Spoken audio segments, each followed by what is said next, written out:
Bu qani? O terpilla. Adamga nima deding? Nima dedim? O men sigaret chaqayotganim adam qayerdan bildilar? Ha, umi. Unda meni aybim yo'q, o'rtoq. Hammasiga Doniy aybdor. Telefoning chirillab qoldi. Qarasam, adam deb yozib qo'yibsan. Telefonni olib, "Assalomu alaykum amaki" dedim. Doniy kelib sigaret qani dedi. Ozod dedi o'rimman. O'shanadan eshitib qoldilar. O'sha yerda yolg'on gapirib yuborsang bo'lardi-yu.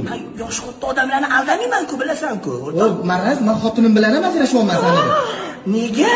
Xotinimga nima deding? Nima dedim men? Sveta kelayotganini bilib qopti-yu toqqa. Ha, men bunda ham meni aybim yo'q, o'zingni aybing bor. O'rtoq, telefoningga xotininglar hayotim, juft halolim deb yozib qo'ysang bo'lardi, to'g'rimi? Begina nomer deb o'yladim. Svetani kutyaptimidik. Telefonni oldim chirillaganda. "Alo, Sveta keldingmi? Eshikni ochingmi?" dedim. "Yo'q, men hozir xotinaman" dedi. Короче, sendagi o'rtog'im yo'q meni. Yo'q, ozod. Nima? Mabodo hali oying telefon qilmadilarmi?